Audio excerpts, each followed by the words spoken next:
네, 정치권 소식 명쾌하게 짚어보겠습니다. 조선일보 정치부의 최승영 기자 나와 있습니다. 안녕하십니까? 반갑습니다. 안녕하십니까? 네. 자, 이해찬 신임 민주당 당대표가 오늘 현충원 참배를 시작으로 공식 업무에 들어갔습니다. 먼저 영상 준비했습니다.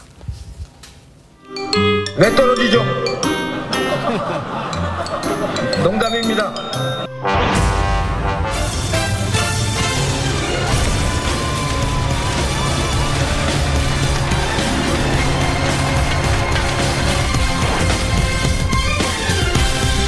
노무현 정신이 무엇입니까?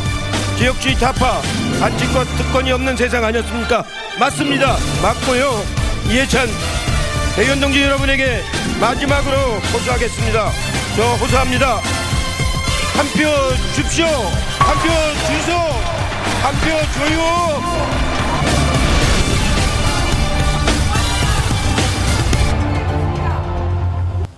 자, 이해찬 당대표 이번에도 선거 불패 신화를 이어갔습니다. 전당대회 막판으로 접어들면서 후보들 간의 신경전이 굉장히 과열되는 모습이었는데 일단 첫 번째 우선 과제가 당내 갈등을 수습하는 거 아닐까 하는 생각도 듭니다. 네, 그렇습니다. 어느 당 대표든 처음 취임을 하게 되면 그 경선 과정에서 불거진 잡음들을 이제 최소화시키고 서로 간의 갈등들을 좀 치유하는 과정을 걷는 게 최우선일 텐데요. 그렇죠. 이번에도 마찬가지로 이 선거 후반으로 갈수록 그 네거티브 공방이 좀 가열되면서 그런 부분들을 좀 신경 써야 될 상황이 됐습니다. 특히나 이른바 친문의 분화라는 표현이 나올 정도였는데 이 친문이나 친노 쪽에 이제 상당수 세력들은 이해찬 대표를 지지를 했지만 86그룹들, 이른바 그래도 좀 젊은 축에 속하는 86그룹들, 86세대들은 송영길 후보 지지 쪽에 힘을 실어줬었고요. 그다음에 이 전해철, 그다음에 황희, 이런 이제 친문 쪽에 국회에서 굉장히 중요한 역할을 했던 핵심 의원들은 김진표 후보 쪽에 힘을 실어줬단 말이죠. 그런 부분들이 청와대에서도 상당히 우려를 하는 부분일 것이고 이해찬 대표로서도 이 친문들이 분화돼가는 그런 이 분위기를 바꾸는 것이 지금 가장 급선무일 것 같습니다. 그러나 당장 이 지금 친문 내부의 분화 기류가 갈등으로 좀 폭발되거나 이럴 가능성은 별로 높아 보이지 않고요. 다만 지금 이제 이 경선 과정에서 불거진 이 미묘한 균열들이 이 총선 공천 과정에서는 폭발할 가능성이 있습니다. 공천이라고 하면 그래도 시간이 좀 많이 남아 있는 거 아닙니까? 2020년 4월인데. 그렇죠. 사실 상당히 많이 남아 있는데 그 총선 공천 때문에 이번 당대표 선거에 다들 그렇게 신경을 썼던 거 아니겠습니까? 그렇겠죠. 이번 공천권을 주고 있으니까. 공천권을 주고 있으니까. 그런데 이번에 이 세 후보를 서로 다른 이제 친문 진영에서 서로 다르게 지지를 하는 과정에서 이것이 공천 과정에서의 어떤 이제 이 역학관계가 연결이 되기 시작하면 내부에서도 갈등이 표출될 수 있는 가능성이 생긴 거란 말씀입니다. 그렇군요. 갈등을 봉합하는 게 당대표의 최우선 과제지만 사실 약간의 인신공격성 이런 건 앙금이 남게 마련인 것 같습니다. 당대표 선거를 하면서 이제 후보들 간의 이런 갈등들을 정말 잠재울 수 있을지도 계속 지켜봐야 될 것 같은데, 자, 7선 의원이자 친노 좌장 이해찬 대표가 당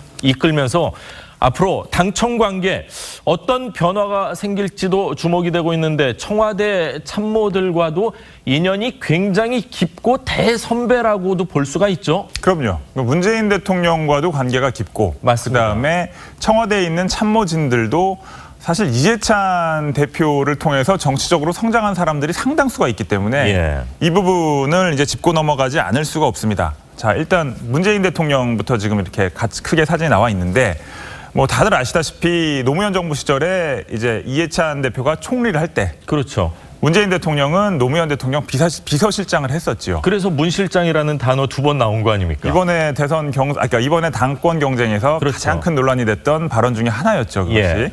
그런데 이 두 분이 또 다른 어떤 밀접한 관계가 뭐냐면 2012년 대선과 2017년 대선에서 이해찬 대표가 상당히 역할을 했다는 거죠. 그래서 이해찬 대표가 2012년 대선을 앞두고는 이 두 분이 부산에서 막걸리 20병을 마신 적이 있답니다. 그러면서 이해찬 대표가 나도 대선에 나가고 싶은데 내가 좀 인지도가 대중성이 좀 떨어지니까 당신이 좀 나가달라. 라고 얘기를 한 적이 있었고 그때 대선도 마찬가지고 2017년 대선에서도 친문 진영의 좌장으로서 또는 원로로서 상당히 정책적인 조언을 굉장히 많이 했다고 합니다. 그래서 문재인 대통령은 다소 자기보다 어르신이기 때문에 껄끄러워하면서도 전략적으로는 기대를 하는 측면이 있는 거고요. 그다음에 임종석 비서실장 같은 경우에는 2012년 총선 공천 마찰이라고 돼 있는데 이 두 분이 2010년에는 한명숙 전 총리 캠프에서 지방선거, 서울시장 선거에 나왔었죠. 한명숙 전 총리가. 선대위원장과 대변인으로 같이 역할을 했었어요. 맞습니다. 호흡을 잘 맞췄었는데 임 실장이 2012년에 정치자금법 위반 혐의로 1심 유죄를 받으니까 그때 총선이 있었고 그때 이해찬 당대표가 그 당시에도 당대표였죠. 이제 그 사퇴와 공천 배제를 압박을 해서 결국 공천을 못 받았습니다. 그래서 이제 임종석 비서실장이 그 당시 좀 감정적으로 앙금이 있는 거 아니냐라는 얘기가 나왔었는데 임 실장은 2016년 총선에선 또 김종인 비대위 체제에서 이해찬 대표가 공천을 받지 못했었죠. 그러자 그거에 대해서 김종인 대표를 강력하게 비난을 했었습니다. 그렇군요. 근데 이렇게 보니까요. 인생지마, 세옹지마라는 말이 떠오르는 게 만약 그때 이제 공천을 받아서 떨어질 수도 있고 뭐 붙을 수도 있겠지만 그 이후에 서울시 뭐 정무부시장도 하고 지금은 또 청와대 비서실장까지 하고 그러면은 오히려 그때 불출마한 게 더 이득이 되지 않나 이런 생각도 좀 드는데 어떻게 보시는지요? 맞습니다. 2016년 총선 같은 경우에는 사실 임종석 그 실장이 공천을 못 받고 이제 그 총선 공천에서 실패하면서 사실 정치적으로 굉장히 큰 위기를 맞았다라고 생각을 했었는데 이제 박원순 시장을 돕다가 문재인 캠프에 들어가면서 또 정치적으로 굉장히 더 큰 기회를 맞게 되는 역설적 상황이 된 거죠. 그래서 지금은 차기 대선 후보로도 거론이 될 정도니까요. 맞습니다. 현 대통령께서 뭐 대통령 비서실장 출신이니까 임종석 지금 현 실장 입장에서도 마음속에는 뭐 말로는 절대 그렇게 꺼내지 않겠지만 말로는 못하죠. 마음 깊은 곳에는 지금 대통령께서도 비서실장 출신인데 혹시 나한테도 기회가 오지 않을까 이거는 누구든지 생각할 수 있는 그런 거 아닌가 하는 생각이 드는데 자 대통령을 포함해서 이런 역학관계 청와대에서는 그래도 당대표 이해찬 신임 당대표에 대해서 조금은 부담스러워하지 않을까 하는 이런 말도 얘기가 나오고 있습니다. 네, 지금도 그런 마음들이 있을 것이고요. 제가 보기엔 문재인 대통령도 마음 깊은 곳에는 약간의 껄끄러운 감정이 있으실 수 있다고 전화를 생각을 합니다. 10분 동안 하면서 축하했지만 마음 깊은 곳에는 그리고 사실 당대표 경선 초기에는 그 청와대가 좀 이제 이해찬 대표의 당선을 불편해할 수 있다라는 관측이 많이 나왔었어요. 그래서 이제 특히 문재인 대통령과 심정적으로 가장 가까운 것으로 알려진 전해철 황희 의원이 김진표 후보를 지원한 것도 그런 맥락에서 해석이 됐었고 그런데 이제 그 당대표 경선 과정에서 보면 이 청와대와 현 정권에 대한 어떤 경제 또 남북관계 부분에서 위기론이 계속 확산되고 있는 상황 아니겠습니까? 이런 경우에는 집권 여당에서 좀 강력한 대표가 필요하다. 이런 여론이 또다시 생긴 것도 사실입니다. 그래서 사실 당대표 경선 초기부터 이해찬 대표가 유력 후보라고 언급은 됐었지만 그래도 40%까지 득표율을 할 거라는 기대는 없었어요. 굉장히 간발의 승부를 펼칠 거라고 생각을 했었는데 한 12%포인트 정도 차이가 나는 거죠? 이번에 상당히 큰 차로 이긴 것으로 봐서는 현 정권의 위기가 조금 확산되고 있다. 그래서 강력한 집권 여당 대표가 필요하다라는 어떤 공감대가 당원들 사이에 퍼진 것이 아닌가. 그리고 청와대도 그런 인식의 일부를 공유하고 있지 않을까라는 생각이 듭니다. 그렇군요. 자, 이번에는 깜짝 놀랄 만한 소식을 좀 전해드리겠습니다. 전당대회에서요, 40대 돌풍이 일어나고 있는데 최고위원 1위, 이번에 이변의 주인공이 됐습니다. 자, 박주민 의원의 목소리 직접 한번 들어보시죠. 그래서 국민들은 요구했습니다. 이 더러운 현실을 바꿔달라고 말입니다. 싸울 땐 싸울 수 있습니다. 필요하면 맹땅에 헤딩이라도 할 수 있습니다. 여러분, 저를 뽑아주시지 않으면 저는 당선되지 않습니다. 저를 지지하신다면 저 박주민을 뽑아주십시오. 여러분. 네, 저도 만약 저 자리에 있으면은 찍고 싶을 그런 마음이 들 정도로 정말 열정적으로 이 연설을 했는데 사실 당대표 이해찬 의원이 된 것보다 박주민 의원이 전당대회 최고위원 1등을 차지한 게 더 이변 아닐까요? 그렇죠. 사실은 이제 사선에 설훈 의원도 있었고 그다음에 한 지상파 방송사 앵커를 했었던 박광원 의원이요. 문재인 대통령과 굉장히 가까운 박광원 의원도 있었는데 재선이죠. 이 두 분을 누르고 지금 초선 45세 박주민 의원이 1위를 했다는 거죠. 그러니까 이만큼 이제 이 당심이나 예. 민심이 급변하고 있다는 걸 보여주는 건데 이 박주민 의원 같은 경우에는 이제 10년간 공익 변호사로 활동을 했고 그다음에 이 세월호 변호사로 굉장히 인지도가 그렇죠. 높아졌잖아요. 예. 그 이후로 예능 프로에도 좀 출연을 했었고 뒷백팩 메고요. 그렇죠. 예. 그리고 이제 이 의정 활동 과정에서 뭐 굉장히 열심히 하는 이제 의원으로 좀 대중들에게 각인이 된 측면이 있고요. 예. 그다음에 지금 보신 것처럼 또 쇼맨십이 굉장히 뛰어난 사람이라서 그래서 아마 이 당원들이 표를 좀 많이 몰아줬던 게 아닌가 싶습니다. 그렇군요. 그리고 또 뭐 41세 초선 김혜영 의원의 당선도 주목할 만한 일인 것 같은데요. 예. 이분 같은 경우에는 이제 문재인 대통령의 영향이 좀 컸다고 봐야겠죠. 그렇겠죠. 문재인 대통령이 대표 변호사로 있던 법무법인 부산에서 예. 15로 일하면서 대통령과 인연이 있고 그래서 문재인 대통령 친문 진영의 또 굉장히 중요한 인사로 꼽히고 있고요. 김 의원 같은 경우에도 또 암투병 중인 부친을 간호하면서 사법시험에 합격했다. 뭐 이런 맞습니다. 인생 스토리가 있기 때문에 예. 사람들이 많이 관심을 가졌던 것 같습니다. 그렇군요. 최연소 지역국도 국회의원 아닙니까? 이제 만으로 그렇죠. 41세 그리고 40대 박주민 의원이 최고위원회에서 1등을 차지했다. 민주당 내부에서도 어떤 변화의 모습이 보이지 않나 그런 생각인데 과연 어떻게 밖으로 표출될지는 계속해서 지켜보도록 하겠습니다. 자, 다음 이슈 넘어가겠습니다. 소득주도 성장 정책을 둘러싼 정치권의 공방이 뜨거운 가운데요. 어제 장하성 청와대 정책실장이 기자 간담회를 열었습니다. 입장을 직접 밝혔는데요. 들어보시죠. 하반기에는 소득주도 성장, 혁신 성장, 공정경제 정책을 더욱 체계적으로 과감하게 속도감 있게 추진하게 될 것입니다. 모든 정책 수단을 동원해 어려운 난관을 극복해 나가겠습니다. 자, 소득 주도 성장 끊임없이 뭐 밀고 나가겠다 이렇게 강한 의지 표명이다 이렇게 봐도 되겠죠? 그렇죠. 이제 최저임금 인상 문제만을 가지고 소득주도 성장을 비판하지 말라 이런 요지였는데 예. 그러니까 이제 이 최저임금 인상과 소득주도 성장을 등치시키지 말라. 그다음에 그 소득주도 성장을 포기하라고 하는데 최저임금 인상 문제는 소득주도 성장의 극히 일부분일 뿐이다. 소득주도 성장과 혁신 성장은 선택, 그다음에 선호의 문제가 아니라 반드시 같이 가야 될 필연의 문제다라고까지 했는데요. 예. 이게 이제 전날 문재인 대통령이 민주당 전당대회 영상 축사에서 이렇게 얘기를 했었죠. 우리는 올바른 경제정책 기조로 가고 있다. 그리고 고용의 양과 질이 개선되고 있고 성장률, 그다음에 가계소득도 지난 정부보다 높아지고 있다라고 얘기를 했습니다. 예. 그러니까 이제 여태까지 밀고 왔던 소득주도 성장 기조를 절대 바꾸지 않겠다라는 의지를 대통령이 먼저 밝혔고 예. 그 이후에 이 소득주도 성장의 브레인 역할을 했던 장하성 실장이 다시 구체적으로 반박에 나선 모양새입니다. 예. 근데 뭐 여러 가지 뭐 통계 수치를 봤을 때 야당 입장에서는 소주방 이렇게 해가지고 물러나라 이런 얘기를 또 꺼내고 있네요. 소주방이라는 얘기는 이제 소득주도 성장 3인방의 예. 줄임말입니다. 그게 바로 이제 장하성 정책실장과 김수현 이제 청와대 사회수석, 예. 그다음에 홍장표 소득주도 성장 특별위원장을 얘기하는 건데요. 자유한국당은 이 소득주도 성장이 지금 현재 이 경제 위기, 그러니까 각종 지표로 증명되는 경제 성장 위기의 근본적 그 원인이라고 지금 판단을 하고 지속적으로 비판을 해 나간다는 방침입니다. 예. 그래서 최근에 김병준 자유한국당 비대위원장이 뭐 탈무드까지 거론해 가면서 이 잘못된 정책을 계속 밀고 나가다 보면 파국을 몰고 올 것이다라고 경고를 하고 있는 상황인데. 예. 뭐 근데 청와대나 현 정권 입장에서는 이 소득주도 성장 기조를 바꾸기가 또 어려운 상황인 것도 사실입니다. 왜냐하면 기토끼 때문에 그러나요? 그렇죠.